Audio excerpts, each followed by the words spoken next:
السلام علیکم ورحمۃ اللہ وبرکاتہ۔ اعوذ باللہ من الشیطان الرجیم، بسم اللہ الرحمن الرحیم۔ وقالوا قلوبنا غلف بل لعنهم اللہ بکفرهم فقلیلا ما یؤمنون ولما جاءهم کتاب من عند اللہ مصدق لما معهم وكانوا من قبل يستفتحون على الذين كفروا فلما جاءهم ما عرفوا كفروا به فلعنة الله على الكافرين۔ اور ان لوگوں نے کہا کہ ہمارے دل پردے میں ہیں، بلکہ بات ایسی نہیں ہے، بلکہ ان کے کفر کی وجہ سے وہ ملعون ہو چکے ہیں، ان کے اوپر اللہ تبارک و تعالیٰ نے لعنت کی اور اس وجہ سے وہ کم ہی ایمان لاتے ہیں۔ اور جب ان کے پاس ایسی کتاب آ گئی اللہ تبارک و تعالیٰ کی طرف سے، جو ان کے پاس جو کتاب ہے توریت، اس کی تصدیق کرتی، تو اور اس سے پہلے وہ لوگ کافروں کے مقابلے میں محمد عربی صلی اللہ علیہ وسلم کے ذریعے سے اللہ تبارک و تعالیٰ سے اپنے فتح و نصرت کی مدد مانگا کرتے تھے۔ بس جب ان کے پاس وہ چیز آ گئی جس کو ان لوگوں نے پہچان بھی لیا، اس کے باوجود اس کا انکار کر دیا، بس اللہ تبارک و تعالیٰ کی لعنت ہے کافروں کے اوپر۔ محترم سامعین کرام، سورۃ البقرہ سورہ نمبر 2، اسی صورت سے آیت نمبر 88-89 یعنی 80 پر 8 80 پر 9، یہ دو آیات آپ کے سامنے تلاوت کی گئی اور ان دونوں آیات کا ترجمہ بھی آپ کے سامنے پیش کیا گیا۔ ان دونوں آیات کے اندر بھی یہودیوں کا تذکرہ ہے اور یہودیوں کی جو سرکشی ہے، ان کی جو اللہ کے خلاف بغاوت ہے، اللہ کے حکموں سے نافرمانی جو ان کی ہے، ان چیزوں کو اللہ تبارک و تعالیٰ نے ان دونوں آیات میں بیان فرمایا ہے۔ دیکھیے اللہ تبارک و تعالیٰ نے فرمایا وقالوا قلوبنا غلف، ان لوگوں نے کہا کہ ہمارے دل پردے میں ہیں۔ اس کے بارے میں حافظ ابو جعفر ابن جریر طبری رحمہ اللہ تفسیر الطبری میں فرماتے ہیں، تفسیر الطبری میں حافظ ابو جعفر ابن جریر طبری رحمہ اللہ فرماتے ہیں کہ وقالوا قلوبنا غلف، اس کا مطلب یہ ہے، وہ لوگ کہتے ہیں کہ ہمارے دل پردے میں۔ عبداللہ ابن عباس رضی اللہ عنہما نے کہا، اور امام مجاہد رحمہ اللہ نے کہا کہ وقالوا قلوبنا غلف، اس کا مطلب یہ ہے کہ ان کے دلوں پر پردہ پڑ چکا ہے۔ اور امام ابو العالیہ فرماتے ہیں کہ وقالوا قلوبنا غلف، اس کا مطلب یہ ہے کہ وہ لوگ کسی بھی بات کو سمجھتے نہیں، یعنی یہودی لوگ۔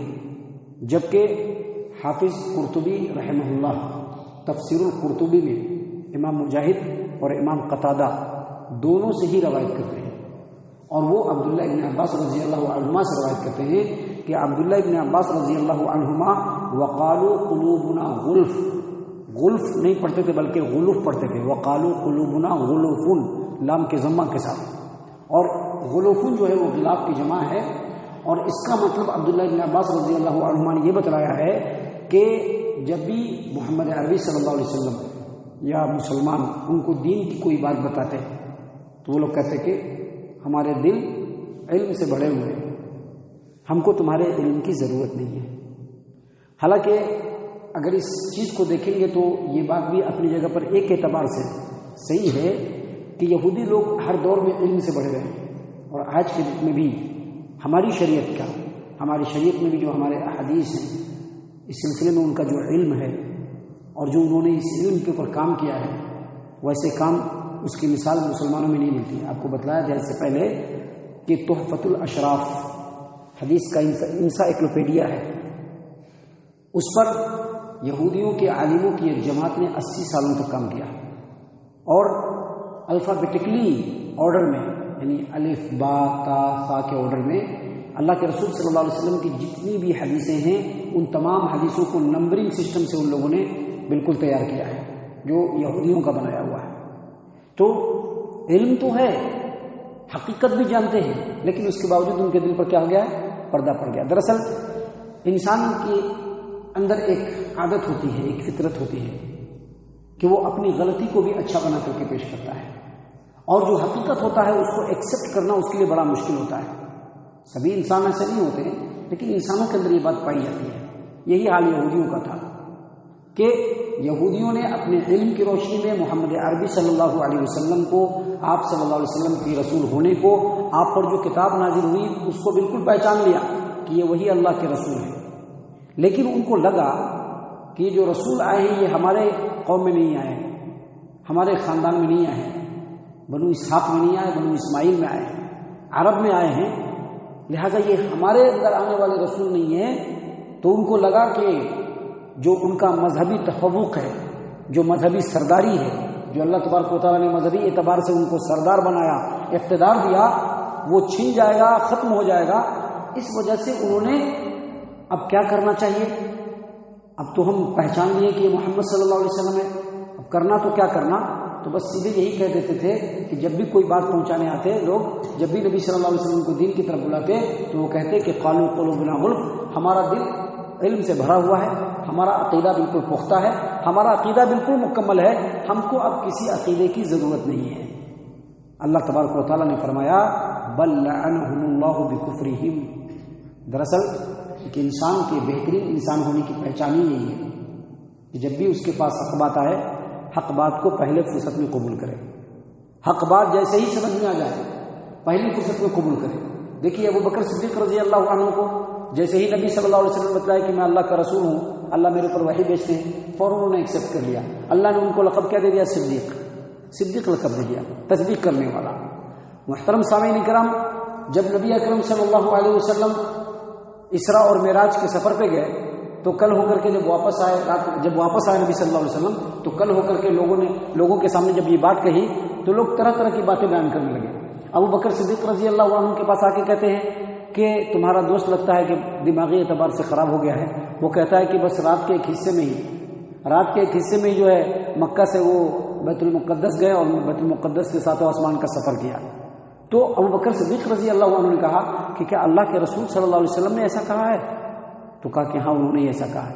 تو جب انہوں نے کہا تو بالکل سچ بات کہا ہے کہ جب ہم ان کو اپنا نبی سمجھ رہے ہیں، جب ہم ان کو اپنا نبی تسلیم کر رہے ہیں تو ان کی ہر بات کو ہم تسلیم کریں گے.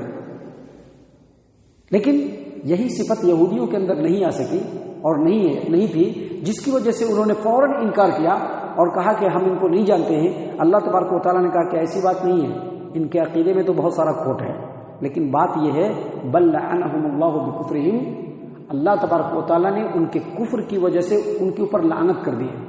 اور اللہ کی لعنت ہونے کی وجہ سے فقلیلا ما یؤمنون، ان میں سے بہت کم لوگ ایمان لاتے ہیں. یہی وجہ ہے کہ آپ دیکھیں گے نبی صلی اللہ علیہ وسلم نے 10 سالوں تک مدینے کے اندر اللہ تبارک و تعالیٰ کی توحید کو، دین اسلام کو پہنچاتے رہے 10 سالوں تک. لیکن ان 10 سالوں میں مشرکین خوب اسلام قبول کیے، دوسرے لوگ خوب اسلام قبول کیے، لیکن یہودیوں میں گنتی کے چند لوگ، عبداللہ بن سلام رضی اللہ عنہ اور اس طرح کے دوسرے جو ہے یہودی جو ہے وہ اسلام قبول کیے. وگرنہ یہودیوں میں بہت کم اسلام قبول کیے، اس لیے کہ ان کے کفر کی وجہ سے اللہ نے ان کے دل کے اوپر لعنت ڈال دی. اور اس سے یہ بھی پتہ چلا کہ اللہ تبارک و تعالیٰ سے ہمیشہ دعا کرتے رہنا چاہیے کہ اللہ ہمیں حق کی رہنمائی کر دے، ہمیں سیدھے راستے کی رہنمائی کر دے. کیونکہ اگر ہمارے کرتوتوں کی وجہ سے اللہ تبارک و تعالیٰ نے ہمارے دل کے اوپر اگر لعنت کر دیا تو پھر حق بات ہم کو سمجھ میں نہیں آئے گی. ہم کتنا بھی حق بات ہمارے سامنے بولا جائے، حق بات ہم کو سمجھ میں آنے والی نہیں ہے. محترم سامعین کرام، آگے اللہ تبارک و تعالیٰ نے یہودیوں کے بارے میں ہی کہا. حالانکہ دیکھیے یہودیوں کی ہٹ دھرمی، اللہ کے دین سے مخالفت، نبی صلی اللہ علیہ وسلم کو پہچان لینے کے باوجود بھی حق کو ماننے سے کیسا ان کا انکار ہے. دیکھیے اللہ تبارک و تعالیٰ نے فرمایا آیت نمبر 89 سورۃ البقرہ، وَلَمَّا جَاءَهُمْ كِتَابٌ مِّنْ عِندِ اللَّهِ مُصَدِّقٌ لِّمَا مَعَهُمْ، جب ان کے پاس ایسی کتاب آ گئی، جب ان کے پاس ایسی کتاب آ گئی جو اس کتاب کی تصدیق کرتی تھی جو ان کے پاس ہے. ان کے پاس کون سی کتاب تھی؟ توریت. جب یہ قرآن کریم اللہ تبارک و تعالیٰ نے نازل فرمانا شروع کیا اور اس میں اللہ تبارک و تعالیٰ نے بتلایا کہ یہ جو قرآن کریم ہے یہ ان کے توریت کی بھی تصدیق کرتی ہے. جب یہ چیز ہو گیا، یہ کتاب آ گئی، اس میں اس کتاب نے توریت کی بھی تصدیق کر دیا. وَكَانُوا مِن قَبْلُ يَسْتَفْتِحُونَ عَلَى الَّذِينَ كَفَرُوا، حالانکہ یہی یہودی لوگ قرآن کریم کے نازل ہونے سے پہلے، نبی صلی اللہ علیہ وسلم کے نبی بن کر کے آنے سے پہلے اللہ تعالیٰ سے دعا کرتے تھے. کیا دعا کرتے تھے؟ کہ اللہ تبارک و تعالیٰ یہ جو اوس اور خزرج مشرکین قبیلہ ہے یا عرب کے جو مشرکین ہیں، ہم ان سے بہت تنگ آ چکے ہیں. اللہ جو آخری نبی بھیجنے والے ہیں اس نبی کو جلدی بھیج دیجئے تاکہ اس نبی کے ساتھ مل کر کے ان لوگوں کے حالات کو ہم درست کریں گے، ان لوگوں کی پٹائی کریں گے، ان لوگوں کو قتل کریں گے، ان لوگوں کو صحیح راستے پر لانے کی کوشش کریں گے. دعا کرتے تھے یہودی لوگ. کیوں دعا کرتے تھے؟ کیونکہ ان کے توریت کے اندر، توریت کے اندر یہ باتیں لکھی ہوئی تھی کہ آخری نبی آنے والے ہیں.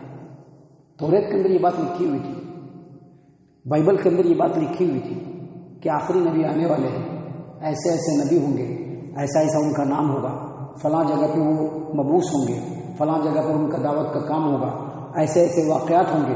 یہ تمام باتیں توریت کے اندر لکھی ہوئی تھی, جس کو انہوں نے پڑھ کر کے بالکل یقین کر لیا تھا کہ آخری نبی آنے والے ہیں. اور عرب کے اندر چونکہ اگرچہ ان لوگوں کو پولیٹیکلی اور اکنامکلی ان لوگوں کو سبقت حاصل تھی, لیکن اس کے باوجود عرب جو لوگ تھے ان کی ایک اپنی تہذیب تھی, اور اس میں کسی دوسرے کو وہ لوگ انٹرفیئر نہیں ہونے دیتے تھے. تو یہ جو یہودی تھے یہ کیا کہتے تھے کہ اگر آخری نبی آ گیا تو جو کچھ ان کا بچا کچھا جو کسر ہے سب کو ختم کر دیں گے اور پورے عرب پر ہماری بالادستی ہوگی. اللہ سے دعا بھی کیا کرتے تھے. اور مدینے کے جو مشرکین تھے اوس اور خزرج ان کے سامنے کہا بھی کرتے تھے. اب کیا ہوا کہ وہ لوگ سنتے سنتے سمجھ گئے, الرٹ ہو گئے کہ آخری نبی آنے والا ہے. مدینے کے لوگ الرٹ ہو گئے. ان لوگوں نے جب کہنا شروع کیا تو وہ لوگ سمجھے کہ ہاں جب کتاب میں لکھی ہوئی بات ہے تو یقیناً یہ سچ بات ہوگی, آخری نبی آنے والا ہے, آخری نبی آنے والا ہے بول کر کے مدینے کے لوگ الرٹ ہو گئے. جیسے ان کو پتہ چلا کہ مکہ کے اندر ایک آدمی ہے محمد جو نبوت کے بارے میں اعلان کر رہے ہیں کہ وہ نبی ہیں, فوراً ان لوگوں نے تحقیق شروع کر دی مدینے کے لوگوں نے کہ کیا واقعی نبی ہے. جب 2-3 ملاقات ہوئی تو سب لوگوں کو سیٹسفائیڈ ہو گئے کہ یہی نبی آخری ہے. اور اس کے بعد کیا ہوا کہ مدینے کے لوگ فٹافٹ مسلمان ہونے لگے, جلدی جلدی مسلمان ہونے لگے. لیکن اللہ تبارک و تعالیٰ نے محمد عربی صلی اللہ علیہ وسلم کو بنو اسماعیل میں پیدا کیا, عرب کے اندر پیدا کیا, جس کی وجہ سے جب اللہ کے رسول صلی اللہ علیہ وسلم نبی بن کر کے آئے تو مکمل پہچان لینے کے بعد بھی لوگوں نے انکار کر دیا. کوئی انکار کر دیا کیونکہ یہ ہمارے قوم میں سے نہیں ہے. معاذ بن جبل رضی اللہ عنہ اور قبیلہ بنو سلمہ کے بشر بن معروف رضی اللہ عنہ, بشر بن برا بن معروف رضی اللہ عنہ, یہ دونوں یہودیوں سے کہتے تھے کہ کیا بات ہے یار, پہلے تم لوگ بولتے تھے کہ آخری نبی آنے والے ہیں, ان کے ایسے ایسے صفات ہوں گے اور وہ آئیں گے تو ان کے ساتھ مل کر کے تم کہتے تھے کہ ہم تم لوگوں کی پٹائی کریں گے, اور آج جب وہ نبی آئے تو تم لوگ انکار کر رہے ہو. تو بنو نذیر کا ایک جو ہے عالم وہ کہنے لگا کہ نہیں ان کے اندر اس طرح کی کوئی بات ہم لوگ نہیں دیکھ رہے ہیں, یعنی فوراً جھوٹ بول دیا. اللہ تبارک و تعالیٰ نے یہاں پر اسی بات کو بیان فرمایا ہے کہ وَلَمَّا جَاءَهُمْ كِتَابٌ مِّنْ عِندِ اللَّهِ مُصَدِّقٌ لِّمَا مَعَهُمْ, جب ان یہودیوں کے پاس اللہ کی جانب سے وہ کتاب آ گئی جو ان کے کتاب توریت کی تصدیق کرتی ہے, وَكَانُوا مِن قَبْلُ يَسْتَفْتِحُونَ عَلَى الَّذِينَ كَفَرُوا, اور اس سے پہلے یہی لوگ محمد عربی صلی اللہ علیہ وسلم کا نام لے کر کے اللہ تبارک و تعالیٰ سے کافروں کے خلاف دعا مانگا کرتے تھے کہ اللہ آخری نبی کو نازل کر دے. فلما جاءہم, اور جب محمد صلی اللہ علیہ وسلم آ گئے, ما عرفوا, اور اس چیز کو ان لوگوں نے پہچان بھی لیا, کفروا بہ, لیکن اس کے باوجود ان لوگوں نے انکار کر دیا حسد کی وجہ سے. اللہ تبارک و تعالیٰ نے فرمایا فلعنۃ اللہ علی الکافرین, انکار کرنے والوں پر اللہ کی لعنت, انکار کرنے والوں پر اللہ کی. کافر کہتے ہیں انکار کرنے والے. ابھی یہاں پر ہم بتلانا یہ چاہتے ہیں کہ اگر ہم لوگوں کے پاس بھی حق بات واضح ہو جائے,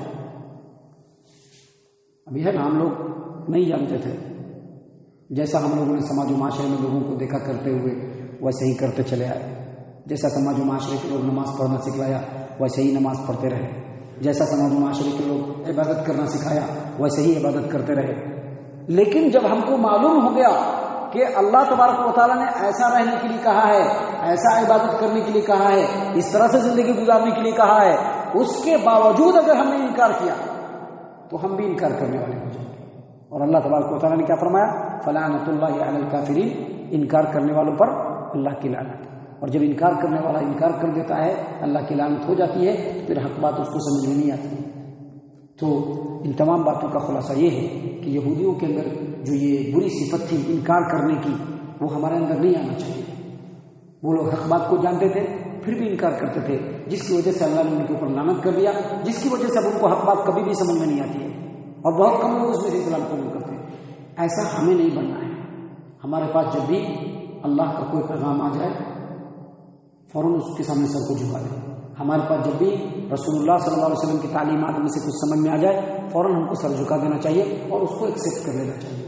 اللہ تعالیٰ سے دعا ہے کہ اللہ تعالیٰ ہم تمام کو ان تمام باتوں کے اوپر خوب ٹھنڈے دل سے غور و فکر اور تدبر کرنے کی توفیق عنایت فرمائے۔ ہم تمام کو ہمارا رب صحیح معنی میں پکا سچا مومن مسلمان بنائے۔ اللہ تبارک و تعالیٰ ہم تمام کو اللہ اور اس کے رسول کی اتباع کرنے والا بنائے، صحابہ کرام رضی اللہ عنہم کے طریقے پر چلنے والا بنائے، جنت الفردوس میں جگہ عطا فرمائے۔ اے اللہ ہم تمام کو جہنم سے پناہ دے، اے رب العالمین ہم تمام کو جہنم سے پناہ دے، اے مالک الملک ہم تمام کو جہنم سے پناہ دے، آمین یا رب العالمین۔ وما علینا الا البلاغ المبین۔